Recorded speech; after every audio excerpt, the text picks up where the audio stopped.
Bonjour à tous, aujourd'hui nous allons parler du traitement mécanique et chimique des aliments avant qu'ils ne puissent être utilisés par votre organisme comme source d'énergie. Nous allons parler de la digestion. Commençons avec la bouche. C'est le premier organe qui va réceptionner vos aliments. Il va d'abord y avoir une organisation mécanique puisque vous allez mastiquer les aliments avec vos dents. Cette opération va permettre d'obtenir un broyage de vos aliments, permettant ainsi l'obtention d'un bol alimentaire. Pendant ce travail de mastication, les sucs de votre glande salivaire vont divulguer différentes enzymes permettant de découper, de fractionner les molécules qui sont contenues dans vos aliments. C'est le début de la digestion.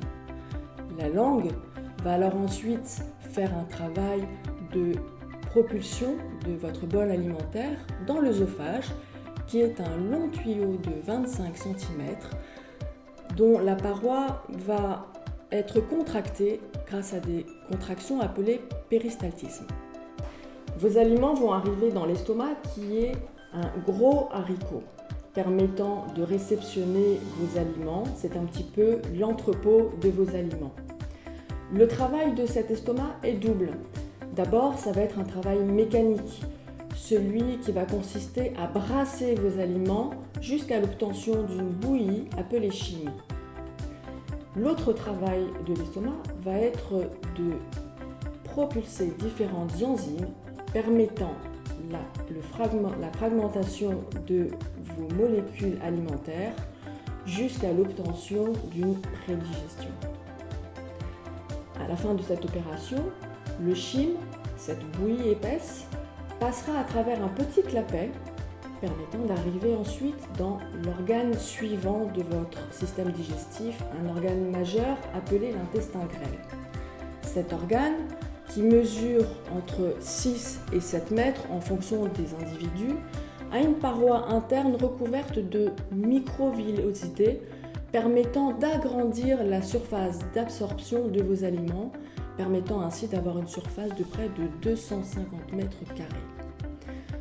Dans cet organe majeur, la digestion va continuer à avancer puisque les molécules alimentaires vont continuer à être fractionnées, cette fois-ci jusqu'à l'obtention de nutriments. Nous allons alors obtenir des glucoses, des molécules de lipides et enfin des acides aminés qui seront directement assimilés par votre organisme.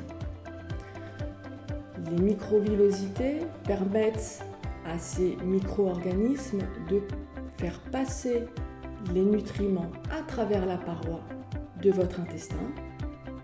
Ces nutriments se retrouveront ensuite dans votre sang, permettant ainsi d'alimenter les différentes cellules de votre corps et de faire fonctionner normalement vos organes. Mais tous les aliments ne sont pas tous digestibles ou digérables. Certains se retrouveront ensuite dans votre côlon, qui est un gros tuyau épais dans lequel sera fabriquée la matière fécale.